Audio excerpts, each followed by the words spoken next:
कई हिंसक जीव, कई हिंसक गिद्ध आकाश से कुरुक्षेत्र की तरफ दृष्टि डाले हुए हैं। जहां चाहते हैं वहीं पर जाकर बैठ जाते हैं और 100 के शरीर से मांस के लोथड़े नोच नोच कर खाने लगते हैं। और कहीं के तो दुर्योधन का भी मृतक देह समझ करके उसके ऊपर झपट्टा मारते हैं, उसके मांसों को खाने के लिए। घायल अवस्था में दुर्योधन उन्हें भगाते भगाते अत्यंत व्याकुल होकर के अपने शरीर की, अपने प्राणों की रक्षा करता है। यह दुर्दशा, यह दुर्गति दुर्योधन की हो रही है। सूत जी महाराज कहते हैं, महात्माओं, जिस दुर्योधन के गरजने से सैनिकों में भगदड़ मच जाती थी, बड़े बड़े योद्धा रणभूमि छोड़ करके भाग जाते थे, आज वही दुर्योधन अधर्म के पद पर चलने के कारण एक तिनके की भांति उस रणभूमि में गिरा पड़ा है। तिनके की भांति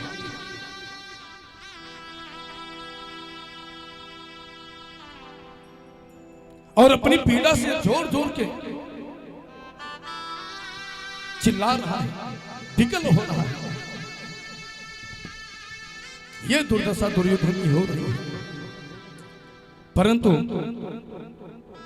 उसी समय एकांत देखकर दुर्योधन का ही मित्र है अश्वत्थामा। अश्वत्थामा कृपाचार्य और कृतवर्मा के साथ में दौड़ता हुआ दुर्योधन के पास आया और जब दुर्योधन को घायल अवस्था में, निरीह अशक्त असहाय अवस्था में देखा तो विकल हो गया अश्वत्थामा, रोने लगा और कहने लगा, मित्र, ये तुम्हारी दुर्दशा किसने करी? किसने करी मित्र? हे मित्र, तेरी यह दुर्दशा मुझसे देखी नहीं जा रही है। अरे मित्र, मैंने तुम्हारा वह वैभव देखा है, वह दिव्य साम्राज्य देखा है। तेरे एक इशारे पर हजारों दास दासियां हाथ जोड़े सेवा में खड़े रहते थे। तेरे सामने संसार का बड़ा से बड़ा योद्धा भी क्षण मात्र भी टिक नहीं सकता था, और ऐसे महापुरुष का ही हाल, ये दुर्दशा। हे मित्र,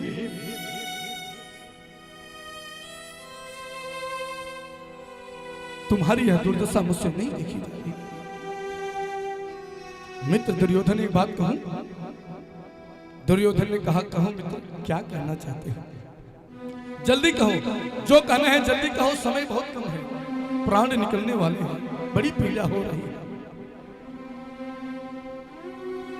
अश्वत्थामा ने कहा, मित्र दुर्योधन, एक बार भी तुमने मुझे सेनापति का दायित्व नहीं सौंपा।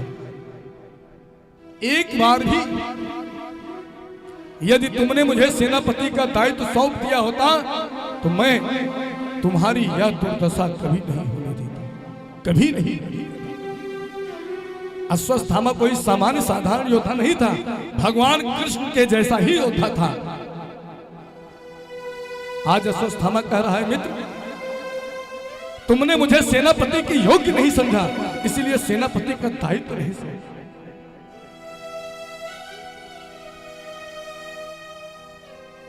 यदि तुमने मुझे सेनापति का दायित्व सौंपा होता तो यह दुर्दशा मैं कभी नहीं होने देता, कभी नहीं होने देता। लेकिन तुमने मुझे सेनापति के योग्य नहीं समझा।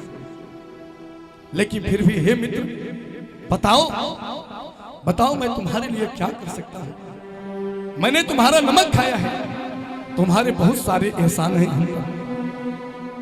बताओ तुम्हारी क्या इच्छा है, मैं तुम्हारे लिए क्या करूं? जल्दी बताओ, तुम्हारी यह पीड़ा मुझसे देखी नहीं जा रही है, जल्दी बताओ।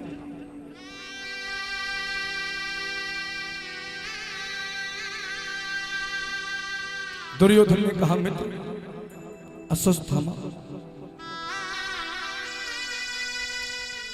हम 100 भाई थे पर आज एक भी नहीं रहे, सबके सब मारे गए।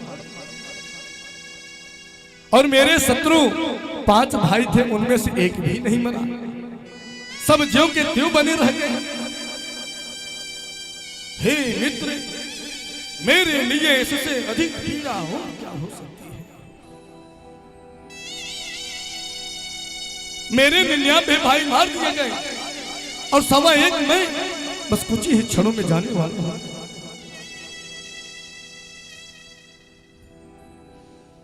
और मेरे शत्रु 5 भाई थे, उनमें से एक भी नहीं मरा, सब ज्यों के त्यों बने रह गए। हे मित्र अश्वत्थामा, यदि तुम सचमुच ही मेरे लिए कुछ करना ही चाहते हो तो 5 पांडवों में से एक भी मर जाए, एक की भी संख्या कम हो जाए तो मरते मरते मेरे चित्त को शांति मिल जाए। एक की भी संख्या कम हो जाए। एक बात निवेदन करो, जो दुष्ट व्यक्ति होते हैं ना, उनकी कितनी भी दुर्दशा हो जाए, कितनी भी दुर्गति हो जाए, परंतु मरते दम तक अपनी दुष्टता को त्यागते नहीं। आज दुर्योधन काल के गाल में पड़ा हुआ है, काल कब उसे अपने मुख का ग्रास बना ले ये उसको पता नहीं है, लेकिन उसके कुत्सित विचार देखिए, घृणित विचार देखिए। कह रहा है मित्र अश्वत्थामा, यदि 5 पांडवों में से एक भी मर जाए, एक की भी संख्या कम हो जाए तो मरते मरते मेरे चित्त को शांति मिल जाएगी। इधर उधर बातें मत करो।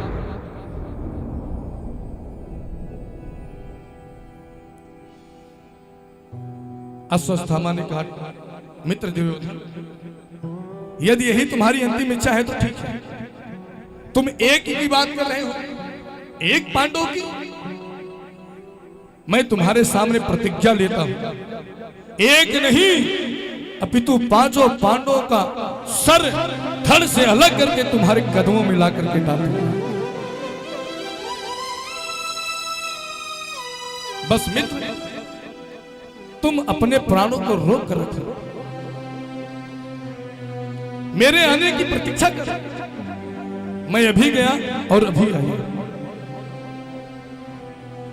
अश्वत्थामा दुर्योधन को सांत्वना देकर के चल पड़ा 5 पांडवों को मारने के लिए। पर रास्ते में अश्वत्थामा विचार करने लगा अपने मन में कि जब इतने बड़े बड़े योद्धा कर्ण, विकर्ण, दुर्योधन, दुशासन, पितामह भीष्म, द्रोणाचार्य जैसे पराक्रमी योद्धा उन 5 पांडवों का कुछ नहीं कर पाए, सब के सब मारे गए, तो मैं अकेला उन 5 पांडवों को कैसे मार पाऊंगा? यही सोच ही रहा था अश्वत्थामा कि इतने में उसके मन में एक बड़ा ही कुत्सित विचार आ गया, घृणित विचार। काग उलूक न्याय की विधि से यदि मैं पांडवों पर आक्रमण करूं तो अवश्य ही विजय प्राप्त कर लूंगा। एक काग उलूक न्याय क्या है? बोले तमाम कौवे एक डाल पर बैठे हुए थे। रात्रि के समय उल्लू ने आक्रमण किया, सारे कौवे मारे गए, परास्त होकर भग गए। एक अकेले उल्लू ने उन सारे कौवों पर विजय प्राप्त कर लिया। ये घृणित विचार अश्वत्थामा के मन में आ गया कि इस समय पांडव भी शक्तिशाली हैं, बलशाली हैं, मैं उनका अकेला क्या कर पाऊंगा। इसीलिए इसी काग उलूक न्याय की विधि से यदि मैं उन पर आक्रमण करूं तो निश्चित ही विजय प्राप्त कर लूंगा। ऐसा सोच करके चल पड़ा अश्वत्थामा 5 पांडवों को मारने के लिए। पर भैया कहते हैं ना कि जाको राखे साइया मारी सके न को, बाल न बांका कर सके जो जग बैरी हो। जाको राखे साइया मार सके न कोई, और बाल न बांका कर सके जो जग बैरी हो। रक्षक जिसका गोविंद है, कन्हैया जिसका रखवाला है, उसे भला कौन मार सकता है। प्रभु जिसे बचाना चाहे, जो करना चाहे, उनकी इच्छा के सामने किसी की नहीं चलती है। वो जो चाहते हैं वही होता है। आज पांडव अपने शिविर में तान दुपट्टा सो रहे हैं, निश्चिंत होकर के पूछ